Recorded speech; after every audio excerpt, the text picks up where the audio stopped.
Yeah. All right, so quick question. Everybody actually think about this. I'm looking at you, Victor. What if you woke up tomorrow and everybody, and I mean everybody, just stopped treating you like you were human? So basically, if I walk into school and nobody talks to me, that already happens. No, but like actually, no one listens to you. No one cares what you think. You're just here. You're just there. That's literally the situation in the Metamorphosis. Gregor still has his thoughts, but everyone else just sees him as something else. Yeah, that's kind of the point of the whole episode. Welcome to the Isolation Station, where we take ideas about human experience and break it all down. And sometimes we have to make them worse. I'm Declan. I'm your host. I'm Ryan, the guy that reads. I'm David. I ask all the questions that break everything down. I'm Chase. I didn't read, but I'm here.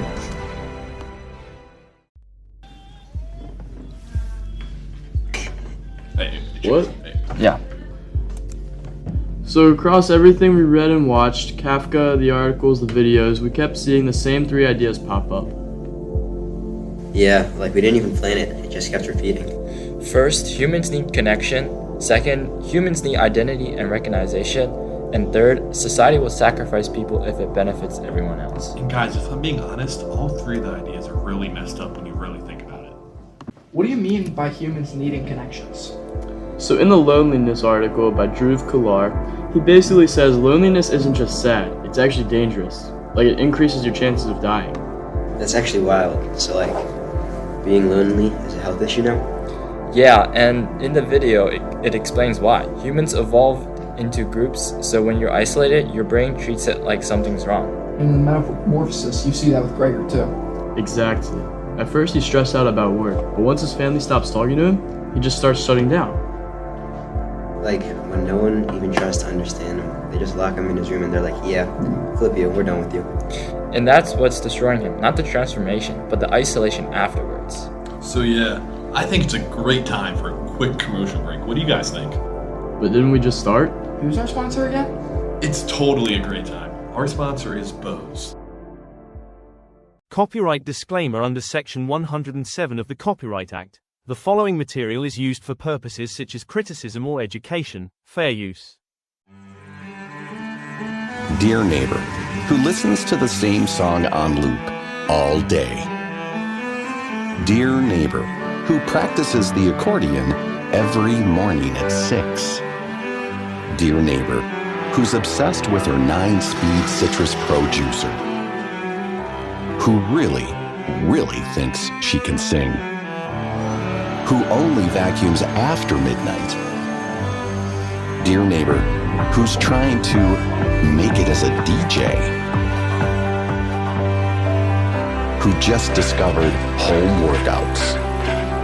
Dear neighbor, who only watches war movies with surround sound. I just want to say, I'm glad to hear you're okay.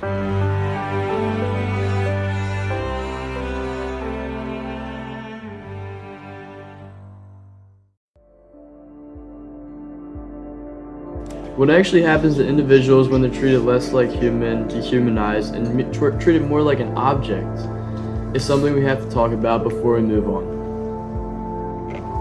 Like, stop hitting me, Declan. Like, psychologically? Exactly. There's a study by Nick Haslam, a psychologist who literally researches dehumanization. He says when people are denied basic human qualities like emotions, individuality, or agency, they start to lose their sense of self. This is basically Gregor's whole story. His family stops seeing him as a person, and he starts acting less like one. So it's not actually being a bug that changed Gregor, but it's how people treat him because of it? Pretty much.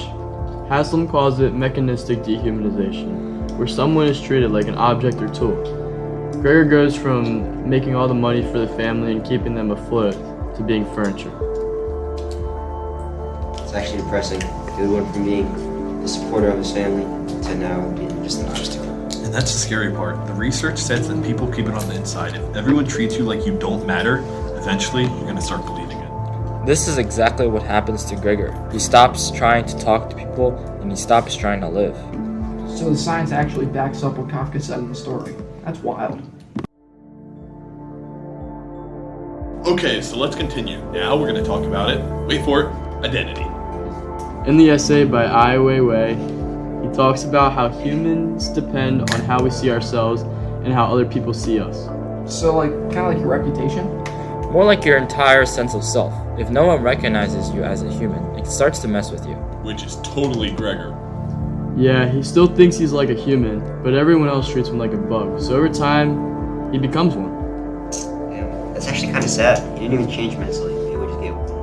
And that connects to the Laxao cave essay from the Anthropocene Reviewed. Wait, you're talking about the handprints? Yeah, those were basically ancient humans saying, I was here, like proving they existed. Gregor loses that completely. He can't communicate, can't express himself, he just fades. Wait, I kind of see like a relation. So the cavemen were like, remember me. And Gregor was just like, please notice me. That's actually a perfect way to put it. Wait, correct me if I'm wrong, Ryan, but I believe we can connect this to the modern world for a second. Yeah, because isolation isn't something that's specific to Gregor or the Metamorphosis. It's something that's happening right now in modern society. It's very prevalent. Like our phones? Exactly. Sherry Turkle, a researcher at MIT,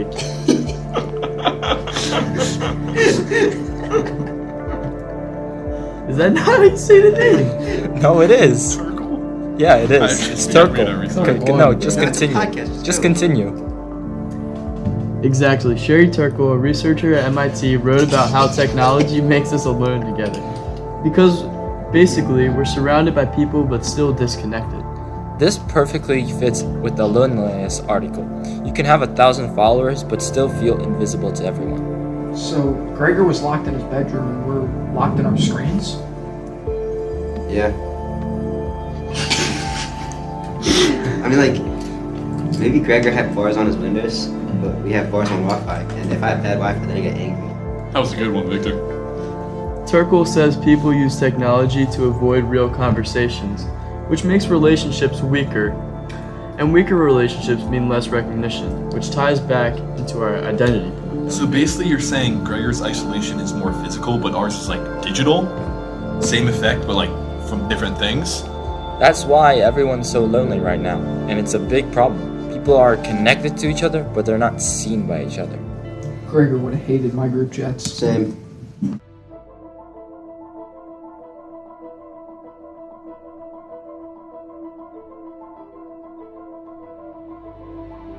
So we're short on time here, people, so we're just gonna move on to the last one. Isn't that the one about sacrificing people? Yeah. So, in the ones who walk away from Omelas, there's this perfect city, but all the happiness depends on one kid suffering in a basement. Yeah, that story was messed up. Like, everyone just agrees to it. Because their entire society depends on it. But how does that connect to Gregor? Gregor spends his whole life working to support his family. His suffering keeps them stable. The second he can't work, they're like, yeah, whatever. He's gotta go. Exactly. He goes from being useful to being a burden. This also shows up in the workplace. People feel like they're only valued for what they produce. And even Thug Notes points that out. Gregor represents how systems treat people as disposable. Let's talk about systems, actually. Gregor isn't a guy who just had a bad morning. He's a part of a system that abuses him. Am I right, Ryan? Yeah. There's this article by Anne Helen Peterson about burnout. She says modern workers feel like they're only valued for their productivity and not for their individuality. Yeah, just like Gregor. He literally wakes up as a bug. I wish Declan was a bug. Just like, and his boss is like, why aren't you at work? Yeah, like, forget about the transformation. The real problem is that the manager's showing up on his house unannounced. Yeah, that's actually insane. If I called out of work this weekend and my boss showed up at my house, I'd be terrified. Peterson also argues that when people can't keep up, the system just replaces them, like by firing them. No support, no empathy, just work. Gregor, 100%. The second he stops making money, his family starts working and suddenly he's on the way. And that's what the Omelas connection is about too. Society is fine sacrificing someone as long as the system keeps working. So you're telling me whether it's a perfect city or a cardboard box, when I'm pretty sure Victor lives in one, or Gregor's family, the pattern is the same? I mean, if you're useful, you're valued, and if you're not, you're gonna end up like Gregor. Go. We have some extra time left over, so I brought in one extra example. Bartleby by the Skeever. Okay, so basically, Bartleby is this guy who just stops doing his job. He keeps saying, I would prefer not to. It's kind of a comic. But he gets serious. He disconnects from everything, and instead of helping him, the society just isolates him more until he dies. So same pattern. No connection, no identity, society doesn't care. Just like Gregor. So when you put everything together, Humans need connection. Humans need to be recognized. And if you're not useful, you're fried. Yeah, and that's the really scary part, Chase. Gregor turning into a bug isn't even the weirdest part. It's how normal everyone's reaction feels. that might be the scary part. So, like, the real question here is, If everyone stopped treating you like a person, would you still feel like one? Nah. But that's actually good, I'm not gonna lie. Alright, that's it for today, folks. This was the Isolation Station. Stay human.